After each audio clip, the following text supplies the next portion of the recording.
¿Sabías que el 60% de tu calefacción se escapa por las ventanas? Cambia a ventanas con certificación Passive House diseñadas para viviendas de consumo casi nulo. Renoven dispone de un centro exclusivo de fabricación de estas ventanas único en Navarra. Además, disponemos de instalaciones en toda la zona norte para ayudarte a ahorrar en calefacción. Renoven, ventanas para toda la vida.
Marta García Aller, periodista y escritora, bienvenida. Muchas gracias, Roberto. Gracias por estar con Un nosotros. placer.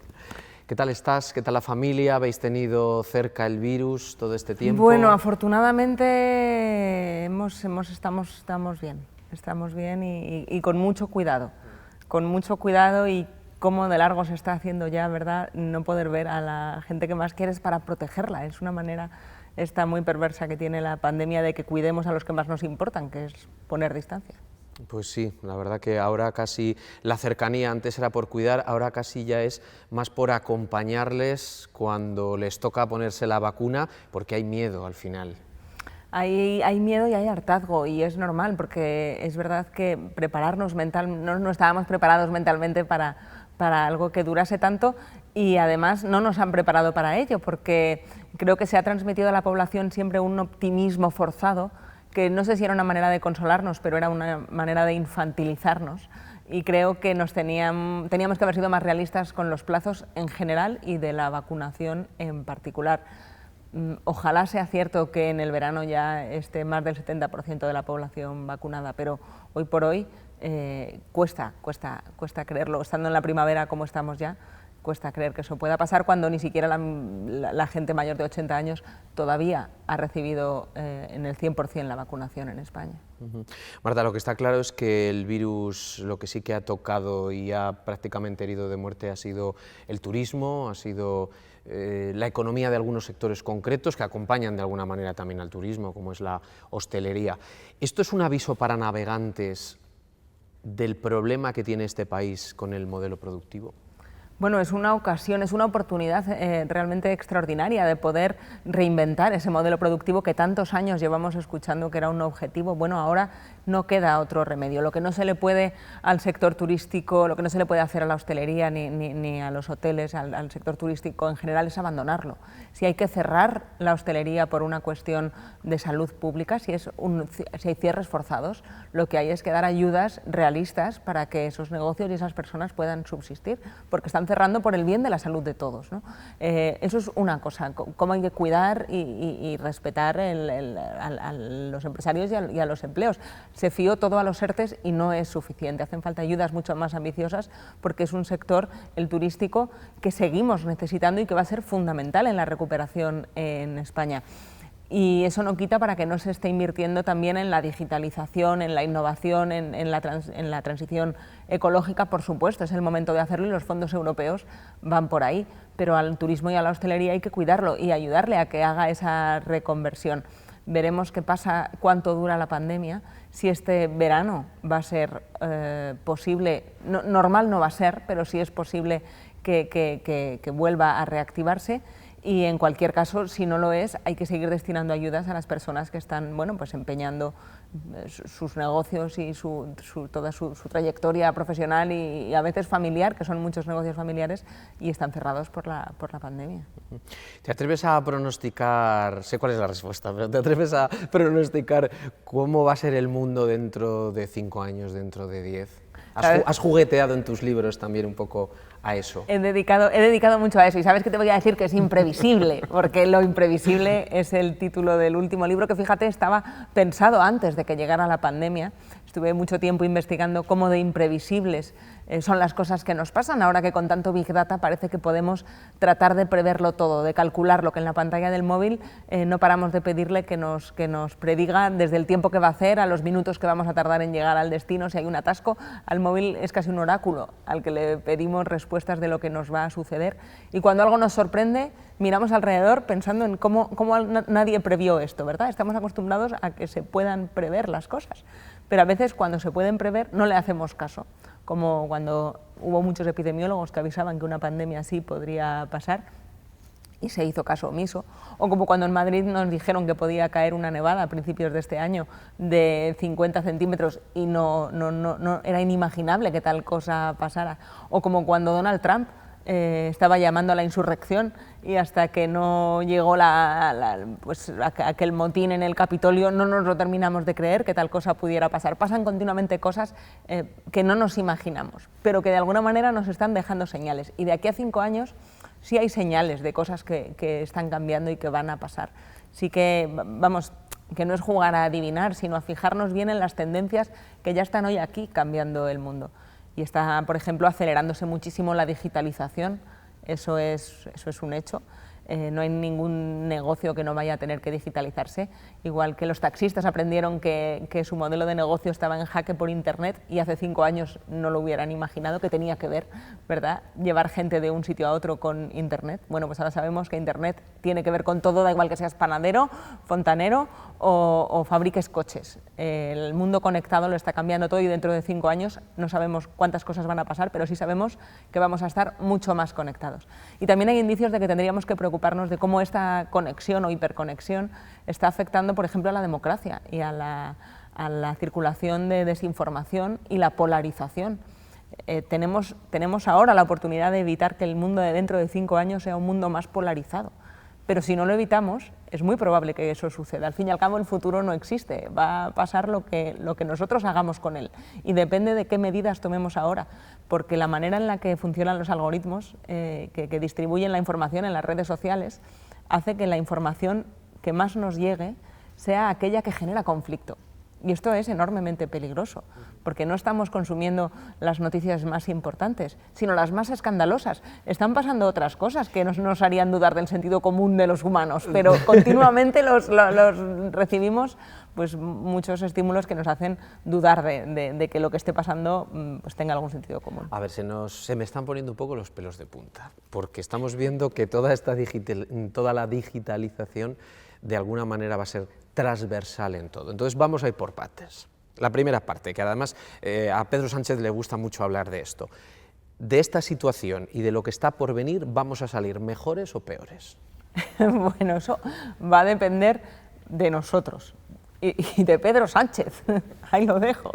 Va a depender mucho de los gestores qué prioridades se toman desde las administraciones públicas, tanto en España como en Europa, como en las comunidades autónomas, cómo se priorizan esos fondos europeos que van a llegar, que son una enorme oportunidad, a ver si es verdad que llegan a los proyectos más reformadores y más revitalizadores de la economía. En eso pues podemos ser optimistas, porque el potencial está ahí.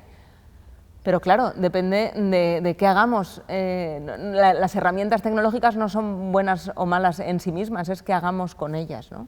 Y sí, vamos a estar más conectados. Si vamos a salir o no mejores tiene mucho que ver con lo que estábamos hablando, de vamos a salir más polarizados. ¿Se va a utilizar esto como herramienta política en el peor sentido de la palabra, es decir, para fomentar el enfrentamiento, o como herramienta política en el mejor sentido de la palabra para gestionar la cosa pública, para poner políticas públicas que nos ayuden a todos? Porque algo que sabemos del mundo después de la pandemia es que corremos el riesgo de que sea un mundo más desigual, que hay gente que tenemos el privilegio de poder teletrabajar y por tanto los cierres nos afectan menos, pero hay muchas personas a las que los cierres y los confinamientos les han dejado sin empleo. Hay muchos sectores que han destruido pues muchos cientos de miles de trabajos y eso es profundamente injusto. Para eso está la política, para ayudar a revertir esa desigualdad y que de la recuperación salgamos todos más unidos o no, va a depender de cómo de solidaria sea esa recuperación y tiene mucho que ver con cómo se gestiona y también cómo se comprenda que conservar el empleo en pandemia pues es algo extraordinario que yo creo que nos tiene que hacer pensar en arrimar el hombro. Para que la gente arrime el hombro de mejor gana es fundamental que la percepción sea que está siendo bien gestionado, esa solidaridad. Lo que sí que vemos, y haciendo mención, cogiéndote el guante de los taxistas, por ejemplo, ¿no? Esa transformación digital va a una velocidad mucho mayor ahora que la evolución de los últimos 20 años. Es decir, hace 20 años teníamos el fax, teníamos el VHS, teníamos calculadoras, teníamos radiodespertadores. Ahora no tenemos, bueno, en algunas casas todavía estará para los románticos y las románticas, pero ahora prácticamente todo lo tenemos en el móvil. ¿Cómo se deben anticipar las empresas o determinados sectores ante algo que no sabemos cómo va a evolucionar? ¿Quién iba a pensar que íbamos a tener un ordenador en el bolsillo? Fíjate, pues en 2017 creo que fue cuando publiqué El fin del mundo tal y como lo conocemos, que era un libro para viajar al futuro, fijándonos en todo aquello que está a punto de desaparecer. Y tanto en el año 17 como en el 18, que parece antes de ayer, ¿verdad? Cuando yo contaba que el dinero en efectivo estaba a punto de desaparecer o que era el fin de las tiendas a pie de calle en la manera en la que la habíamos conocido, porque el comercio online iba a despegar de una manera asombrosa, o que podíamos estar viviendo el fin de los volantes, que llega la conducción autónoma, el final de tantas cosas, el final de las cosas en sí mismas, porque muchas de esas cosas, tú has mencionado muchas, se han digitalizado y ya no son objetos, sino que están dentro de la pantalla. ¿Cuántas cosas antes teníamos que tener en un despacho o encima de la mesilla de noche y ahora todas son en la misma, son el móvil, ¿no? Hasta los álbumes de fotos están dentro del móvil. Las cosas han desaparecido y se han hecho bytes.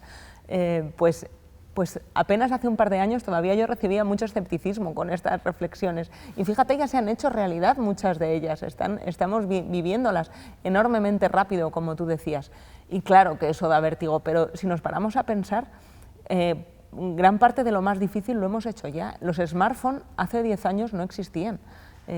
Hace 20, Internet era algo que muy poca gente usaba a menudo y además estaba solo dentro de un ordenador, que ibas a buscarlo como quien va a la nevera por un yogur, ¿no? No era Internet algo que estuviera pegado al cuerpo como tenemos ahora el móvil. El mundo conectado lo ha cambiado absolutamente todo y lo va a seguir cambiando, pero la enorme transformación yo creo que se ha estado produciendo en los últimos años y los que tenemos edad de haber vivido y crecido en el siglo XX, como nosotros, somos una generación bilingüe casi, conocemos cómo era el mundo sin Internet y somos una especie ya en extinción porque las nuevas generaciones ya no se imaginan cómo era el mundo sin Internet, cómo se hacía, ya no saben no solo cómo se trabajaba, sino cómo quedabas con los amigos antes de Internet, cómo ligabas antes de Internet, cómo pedías comida antes de Internet. Hay toda una generación que ya empieza a ser mayoría y poco a poco lo seguirá siendo, que no recuerdan cómo era el mundo antes de Google y esto nos hace, yo creo, poder ser optimistas en la manera en la que vemos que nos hemos adaptado enormemente rápido. Han desaparecido muchísimas cosas a nuestro alrededor que no nos hemos acordado ni de echarlas de menos. ¿Quién tiene que tener miedo a los robots? Bueno, miedo a los robots yo creo que no tenemos que tener nadie. Si tenemos que tener miedo, yo creo que tendría que ser a los dueños de los robots, ¿vale? Porque esos son los que están haciéndoles tomar decisiones. ¿Quiénes son esas empresas y qué objetivos tienen, ¿no? Creo que la robotización muchas veces se ha enfocado como una manera, como una posible vía de destrucción de empleo.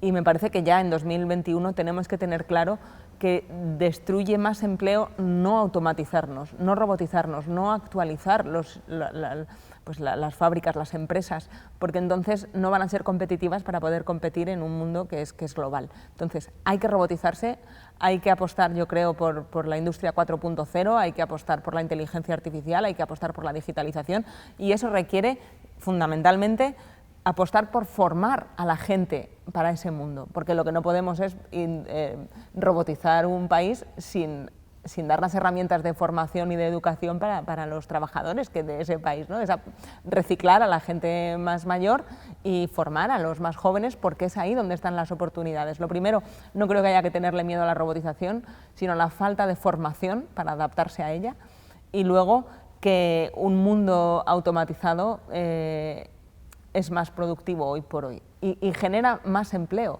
Destruye más empleo dejar obsoleta la tecnología de las fábricas, pero no seamos ingenuos, si la formación no es lo suficientemente adecuada, eso sí puede ser un riesgo fundamental para el empleo, y tenemos un desempleo en España de más de un 40% en la gente joven. Creo que ahora mismo la formación profesional en las áreas tecnológicas debería ser una absoluta prioridad.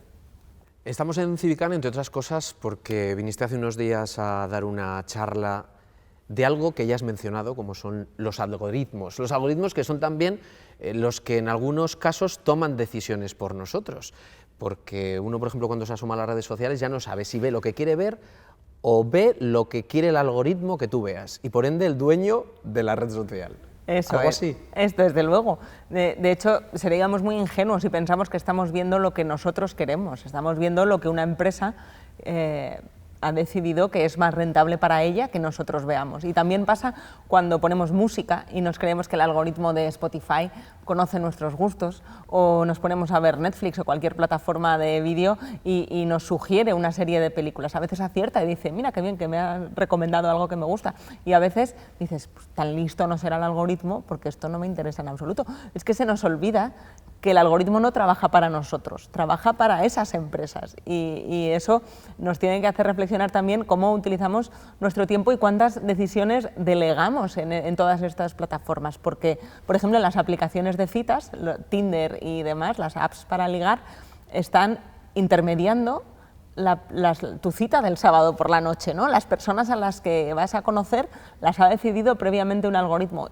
El humano tiene la última palabra, es verdad, pero nos estamos preguntando cómo deciden esos algoritmos, esas empresas, esas plataformas, esa selección, porque cada vez está afectando a más áreas de la vida cotidiana. Ya se seleccionan trabajos, ascensos dentro de las empresas o currículums pues por plataformas automáticas que no dejan de ser algoritmos programados con un fin. Y estamos descubriendo, por ejemplo, en el caso de las citas que te decía, hay veces que las apps de citas tienen unos criterios que son profundamente sexistas. Por ejemplo, están programados para que a los hombres les aparezcan mujeres que tengan menos estudios, menos poder adquisitivo que ellos y midan unos centímetros menos. ¿Por qué está así programado el algoritmo? ¿Lo saben los usuarios, que esos son los criterios, que son profundamente anacrónicos, yo creo, a estas alturas del siglo XXI? También en la selección de personal se está viendo que muchas veces de manera involuntaria, porque el algoritmo al fin y al cabo aprende de los datos con lo que lo alimentes. Es procesamiento de datos, el algoritmo no tiene una intención perversa en absoluto, pero aprende con la información que le damos. Pues que también están teniendo sesgos machistas o sesgos racistas cuando no se analizan bien las consecuencias de haber delegado todas esas decisiones en las máquinas. En el fondo están siendo esos algoritmos un reflejo de la sociedad en la que viven, y a los humanos, bueno, pues si nos pusieran delante del espejo a lo mejor veríamos que muchas de las decisiones que tomamos creemos que son inconscientes, pero responden a muchos sesgos, y ahora todos esos sesgos ya están en los algoritmos, y creo que es el momento de tener esa discusión, y en Lo Imprevisible me he tratado de sacarle un poco los colores a los algoritmos, de ver cómo se están tomando esas decisiones y si no estamos siendo demasiado ingenuos pensando en que si lo dice la máquina es que es objetivo. Ya. Cuidado, que está programada con unos sesgos. Ya. Estos sesgos son los que me han vuelto a poner los pelos de punta, pero me los ha puesto antes al principio pensando en si el algoritmo podría llegar a poner y quitar un gobierno. Bueno, el manejo del Big Data, el manejo de las encuestas y el manejo, en fin, los resultados espero que nunca lleguemos a vivir en un país en el que se han manipulado, pero ¿podría ser? Podrían podrían hacernos creer que tal cosa es posible, pero este es un mensaje para el futuro. Si nos estáis viendo desde el futuro y os han dicho que esos algoritmos que gobiernan un país son objetivos, no lo son. ¿Por qué? Porque los robots no tienen ambición, los robots no saben qué es bueno y qué es malo, los robots no entienden de prioridades humanas. Entonces va a depender de quién lo programe y con qué objetivos. Porque qué es la justicia, qué es justo y qué es injusto, depende de cada época, depende de cada país, depende a veces de cada comunidad de vecinos. Lo que una comunidad de vecinos decide que le es justo, votan en el edificio de enfrente y votan algo diferente. Entonces, no va a ser posible que un robot decida qué es mejor o peor, y si lo hace va a ser totalmente aleatorio. ¿Quién le ha dado la información? ¿Quién le ha dado los datos supuestamente objetivos? Porque seguramente si en vez de esos datos le hubieran dado otros, la máquina tomaría unas decisiones diferentes. Y esto vale para el año 2021 y vale para el año 2080. Nunca en la historia de la humanidad hemos tenido claras las prioridades, y depende de a qué persona le preguntes, va a creer que para sus hijos y las generaciones venideras lo mejor es esto, pero a lo mejor esa misma persona dentro de 5 años piensa otra cosa. Así que la política, entendida como la toma de decisiones para gestionar una sociedad lo más justa posible, va a seguir siendo profundamente humana, al margen de que sea muy útil tener la automatización de datos para procesar información y conocer mejor qué es lo que pasa. En la gestión de la pandemia, por ejemplo, sería mucho más eficaz si tuviéramos una gestión de datos mejor, y estamos viendo que las actualizaciones de los datos de contagios, y llevamos ya más de un año con la pandemia, a veces se paran los fines de semana. ¿Qué tipo de gestión de datos es esta? Y festivos. ¿No? Sí, como si dejáramos de contagiarnos los domingos, ¿no? ¿Cómo es posible? Entonces, mucho Big Data, mucho robot, y luego las cifras de contagio se paran en domingo. ¿Qué es esto? Esa estrategia humana de la que hablas, ¿no te da la sensación de que estamos viviendo ahora en un momento político donde la estrategia está cambiante cada día, donde esto se ha convertido un poco en una especie de Juego de Tronos? Eres muy generoso al llamarlo estrategia, porque a mí de repente se me ha ocurrido un Iván Redondo algoritmo. Cada vez me cuesta más llamar a esto estrategia. A lo más que podría llegar es a táctica, porque es de un cortoplacismo abrumador y bochornoso, yo creo. La sensación de que efectivamente las decisiones no se están tomando pensando en el bienestar de los ciudadanos a medio plazo. Oye, que es un trabajo muy difícil, que te puedes equivocar como gestor, puedes plantear unas prioridades y resultar, sobre todo en un mundo tan cambiante como este, que te equivocaras. Pero es que creo que ni siquiera ese es el objetivo, que el objetivo es perpetuarse en el poder o ganar elecciones. Y estamos viendo que en un momento como este, yo creo, haría falta una altura de miras mayor, ¿no? Pensar en el bienestar con mayúsculas. ¿Tú crees que Pablo Iglesias nos ha contado todo? Bueno, no nos lo ha contado Pablo Iglesias, ni nos lo cuenta Casado, ni nos lo cuenta Ayuso, ni Sánchez tampoco. No, es que hay muy poca transparencia, se les llena la boca con la palabra transparencia, y transparencia no es hacer muchos vídeos, salir mucho en la tele, eso es espectáculo. Transparencia es otra cosa, es explicar a los ciudadanos, como si fuéramos mayores de edad, que lo somos, el por qué se toman las decisiones, y creo que en eso hay mucha opacidad en la política española, lamentablemente, en estos últimos años. Juan Carlos I, ¿te ha sorprendido o no todo lo que está pasando? Creo que a la generación que más le ha sorprendido es a la que deslumbró.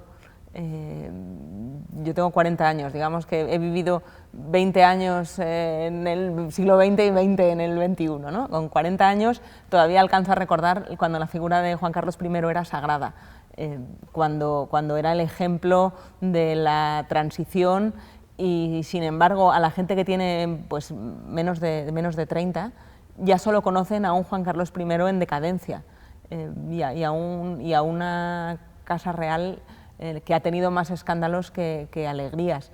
Esto creo que es enormemente peligroso para la estabilidad de la jefatura del Estado, sin duda. Felipe VI debería ser más transparente, incluso veremos una entrevista. Ojalá, ¿verdad? Ojalá. Ojalá. Bueno, la familia real británica ha hecho muchas entrevistas y a todas le han precedido y seguido enormes escándalos. A lo mejor eso es lo que está disuadiendo a la Casa Real española de darlas, pero creo que en el caso de Felipe VI sería enormemente beneficioso porque lo que sabemos es hasta ahora todo intachable y creo que explicar qué es lo que está pasando sería beneficioso, pero transparencia no es solo ponerse delante de una cámara de televisión, también es explicar pormenorizadamente en qué se gasta el dinero la Casa Real o todos los regalos que recibe, que ha sido algo enormemente polémico en el anterior reinado. Creo que Felipe VI ha avanzado mucho en esto, ha intentado hacer mucho por la transparencia, pero que está lejos de ser suficiente. La familia real, para ser ejemplar, no solo tiene que depender de lo que la prensa cuente de ella, tiene también que rendir cuentas públicas de qué hace con los fondos públicos que recibe para su función. Muy bien, Marta, pues la verdad que van a quedar muchas cosas todavía por contar. Seguiremos pensando que esta profesión que compartimos nos va a dar grandes momentos. Bueno, no parece que nos vayamos a aburrir en los años 20, ¿verdad? Si tengo que imaginar dentro de 5 años qué nos espera, bueno, yo espero que tengamos unos felices años 20 que están tardando en empezar, pero que pase pronto la pandemia y empecemos. Que vuelva el Charleston. Eso. Vamos a ir entrenando. Gracias, Marta. Muchísimas gracias a vosotros.